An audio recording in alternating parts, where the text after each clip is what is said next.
来甲镜头刷起来北台湾，来看这个家人是为昨暝开始落大雨，市区是发生着3件的土石流。而这个东信路有一间法院的宿舍，土石是灌入去后壁门，一家口外5个人是透明来逃命。另外，伫个仁喜路有土石是直接淹入去后阳台甲灶骹，一度造成着瓦斯外泄，居民是规暝拢唔敢困。 大量的土石为山坡顶放落来，竟然就直接流向下街。山道是风台，互家人拼大雨。第市区的面体也发生着土石流。昨暗东信路有下街，后壁门全部都互土刷塌掉了。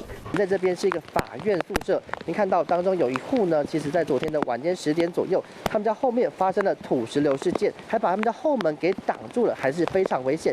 因此，一家5口是紧急去别的地方住宿，去避难了。几口嫂红惊一日唔敢困，紧急拢走出来。经过一暝了后，回去厝整理，也是心惊惊，真烦恼。昨天晚上9点多，那个后面边坡。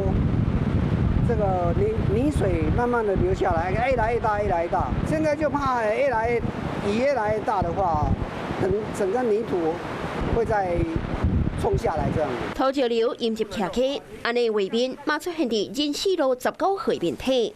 路过马雅水南参石头，直接就淹入路架。尾塘的门都当看到落个的大粒石头，就连走开驾驶汤也歹去，现场拢是驾驶味。2点差不多15分、20分左右，哦，一声好大声哦，大家邻居都跑来看呢。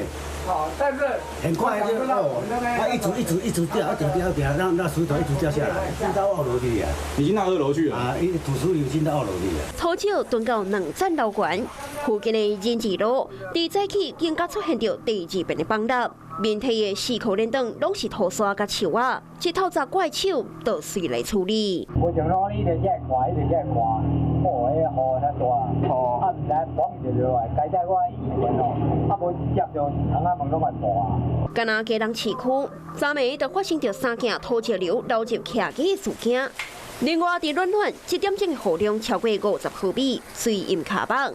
居民敢若希望后续会当做好预防工程，才会让每一个风台暝拢变做惊光的暗暝。